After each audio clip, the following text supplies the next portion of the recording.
अस्सलाम वालेकुम दोस्तों, आज हम आपको एक ऐसी कहानी सुनाने जा रहे हैं जो आपको हैरान कर देगी।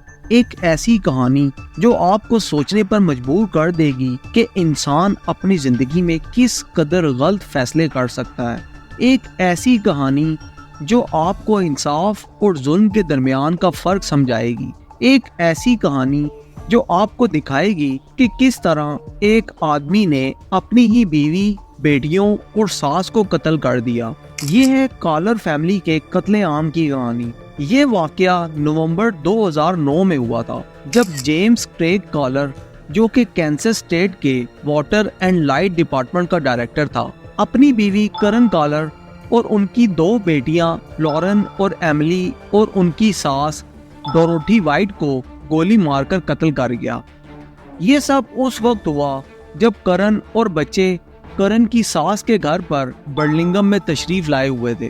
कॉलर ने अपने 10 साल के बेटे शॉन को जिंदा छोड़ दिया, जो कि इस वाकये का गवाह भी था। लेकिन सवाल ये है कि कॉलर ने ऐसा क्यों किया? कॉलर ने आखिर अपने घर वालों को क्यों मारा? कॉलर को इस सब से क्या मिला?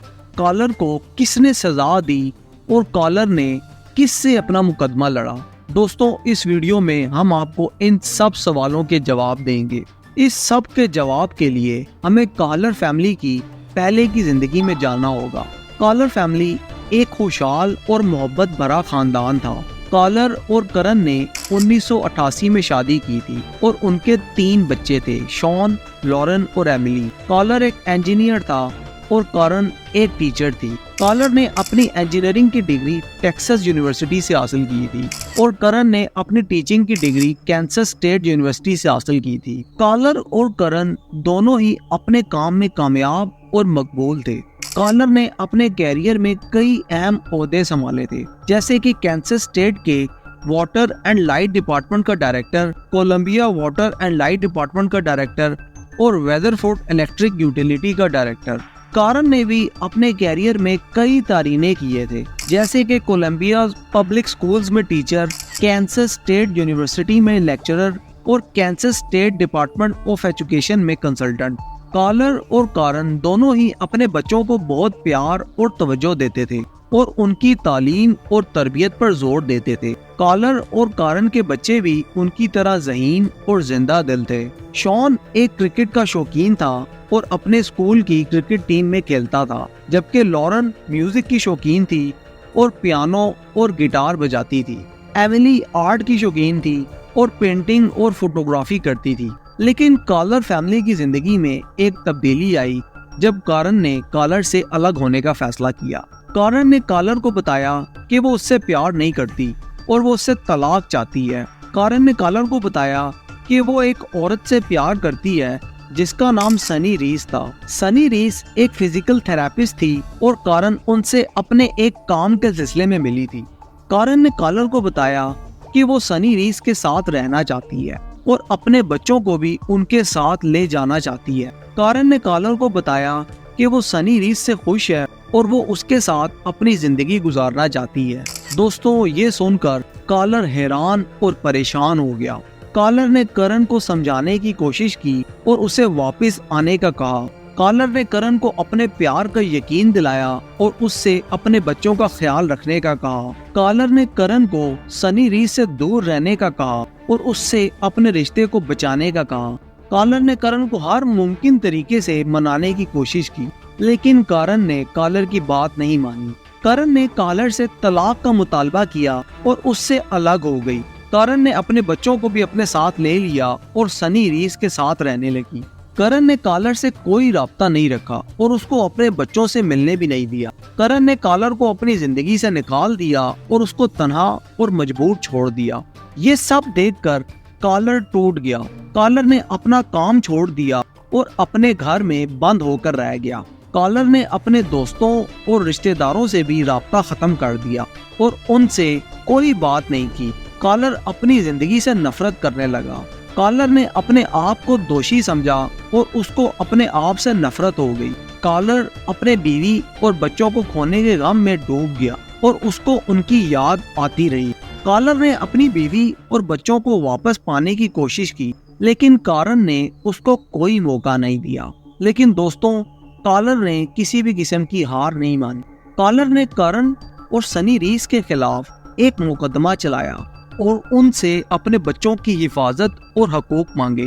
कॉलर ने करण और सनी रीस को बदनाम करने की कोशिश की और उनको कैरेक्टरलेस और अनफिट पेरेंट्स कहकर इल्जाम लगाए। कॉलर ने करण और सनी रीस के बारे में झूठी और गंदी बातें फैलाई और उनको लोगों के सामने रुस्वा किया। कॉलर ने करण और सनी रीस को हर तरह से परेशान करने की कोशिश की और उनको हर जगह तंग किया। कॉलर ने करण और सनी रीस को धमकियां भी दी और उनको मारने की भी वार्निंग दी, लेकिन कॉलर के इस सब से करण और सनी रीस को कुछ फर्क नहीं पड़ा। करण और सनी रीस ने कॉलर को इग्नोर किया और उससे दूर रहने की कोशिश की। करण और सनी रीस ने कॉलर के मुकदमे का मुकाबला किया और उससे अपने बच्चों की हिफाजत और हकूक बचाने की कोशिश की। करण और सनी रीस ने कॉलर के इल्जामों का जवाब दिया और उनको अपने कैरेक्टर और फिटनेस का सबूत दिया। करण और सनी रीस ने कॉलर के झूठ और गंदी बातों को एक्सपोज किया और उनको लोगों के सामने झूठा और गंदा साबित किया। लेकिन कॉलर का गुस्सा और नफरत दिन ब दिन बढ़ता गया। कॉलर ने करण और सनी रीस को कभी माफ नहीं किया और उनसे बदला लेने की ठाने रखी। रीस को अपने बच्चों से अलग करने का इरादा किया और उनको अपने साथ ले जाने का फैसला भी किया। कॉलर ने करण और सनी रीस को अपने सामने झुकाने का ख्वाब देखा और उनको अपने कदमों में गिराने का वादा किया।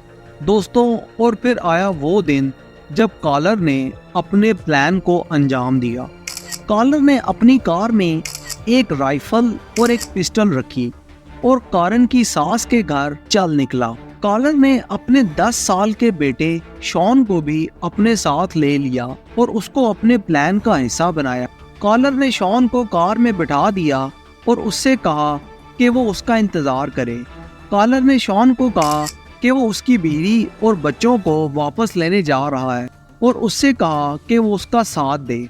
कॉलर ने अपनी कार को करण की सास के घर के पास पार्क किया और राइफल उठाकर अंदर चला गया। कॉलर घर के दरवाजे को खोलकर अंदर घुसा और अपनी बीवी, बच्चों और सास को ढूंढने की कोशिश करने लगा। कॉलर ने पहले अपनी सास डोरोथी वाइट को देखा जो कि ड्राइंग रूम में बैठी थी। उसी वक्त कॉलर ने डोरोथी वाइट को गोली मार दी और उसको उसी वक्त कत्ल कर दिया। कॉलर ने फिर अपनी बीवी कारण कॉलर को देखा जो कि किचन में खाना बना रही थी। कॉलर ने कारण को देखते सार ही उसको भी गोली मार दी। उसके बाद कॉलर ने फिर अपनी बेटी लॉरेन कॉलर को देखा जो कि अपने कमरे में पियानो बजा रही थी। इसी तरह कॉलर ने उसको भी गोली मारकर उसी वक्त कत्ल कर दिया। सिलसिला ब सिलसिला कॉलर ने अपने पूरे खानदान को गोली मारकर उसी जगह पर कत्ल कर दिया और उनसे उनकी जिंदगी छीन ली। कॉलर ने अपने घर वालों को कोई मौका नहीं दिया और उन पर कोई रहम भी नहीं किया। कॉलर ने अपने घर वालों को मारकर अपना बदला पूरा कर लिया और उनको अपने साथ ले जाने का प्लान भी पूरा कर लिया। कॉलर ने अपने घर वालों की लाशें उठाकर अपनी कार में रखी और उनको अपने घर ले जाने का इरादा किया। कॉलर ने अपने बेटे शॉन को भी कार में बिठा दिया और उससे कहा कि वो अपनी बीवी और बच्चों को वापस ले आया है। लेकिन दोस्तों, कॉलर का ये प्लान भी अधूरा रह गया क्योंकि कॉलर को पुलिस ने रास्ते में रोक लिया। कॉलर को पुलिस ने घर के बाहर पकड़ा और उसको अरेस्ट कर लिया। कॉलर पर पुलिस ने अपने घर वालों के कत्ल का इल्जाम लगाया और उसको कोर्ट में पेश कर दिया। कॉलर पर कोर्ट में एक लंबा और मुश्किल मुकदमा चलाया गया जिसमें कॉलर के खिलाफ बहुत सारे सबूत और गवाह थे। कॉलर के खिलाफ पुलिस ने उसके घर वालों की लाशें, उसकी राइफल और पिस्टल, उसकी कार, उसके बेटे शॉन की स्टेटमेंट और उसके फोन और ईमेल्स के रिकॉर्ड्स पेश किए। कॉलर के खिलाफ करण और सनी रीस के दोस्त, रिश्तेदार और कोलीग्स ने भी गवाह बनकर बयान दिए और उसको अपने घर वालों से अलग होने और उनसे बदला लेने की वजह बताई। लेकिन कॉलर के हक में भी कुछ लोग थे जो कि उसकी मदद करने की कोशिश कर रहे थे। कॉलर के हक में उनके लॉयर्स ने उनकी नाकिस दिमागी हालत का दावा किया और उनको मेंटली इल और इनसेन कहकर उसकी सजा कम करने की कोशिश की। कॉलर के हक में उसके दोस्तों, रिश्तेदारों और कोलीग्स ने भी गवाह बनकर बयान दिए और उसको पहले की जिंदगी में एक अच्छा और मोहब्बत से भरा इंसान कहकर उस पर रहम की इल्तिजा कॉलर के हक में उसके बेटे शॉन ने भी गवाह बनकर बयान दिया। लेकिन कॉलर का ये सब कुछ उसको नहीं बचा सका, क्योंकि कॉलर के खिलाफ बहुत ज्यादा सबूत और गवाह थे। कॉलर का मुकदमा 1 साल तक चलता रहा और फिर आखिर में फैसला सुनाया गया। कॉलर को कोर्ट ने अपने घर वालों के कत्ल के इल्जाम में कसूरवार साबित कर दिया और उसको सजाए मौत सुना दी गई। कॉलर को सजाए मौत सुनाकर कोर्ट ने उसे अपने घर वालों के कत्ल का अंजाम दिखाया और उसका अपने साथ ले जाने का प्लान भी नाकाम कर दिया। कॉलर को फांसी पर लटकाकर कोर्ट ने उसके घर वालों के कत्ल का बदला लिया और उसको जिंदगी से छीन लिया। कॉलर को फांसी पर लटकाकर कोर्ट ने उसके घर वालों के कत्ल का हिसाब लिया और उसको मौत के घाट उतार दिया। तो दोस्तों, ये थी हमारी अब तक की वीडियो। उम्मीद है आपको पसंद आई होगी। ऐसी मज़ीद इंटरेस्टिंग वीडियोस देखने के लिए हमारे चैनल को सब्सक्राइब करें और साथ ही लगे बेल के बटन को प्रेस कर दें, ताकि ऐसी मज़ीद इंटरेस्टिंग वीडियोस आप तक पहुंचती रहें। अब तक के लिए इतना ही, मिलते हैं अगली वीडियो के साथ। तब तक के लिए अल्लाह हाफिज़।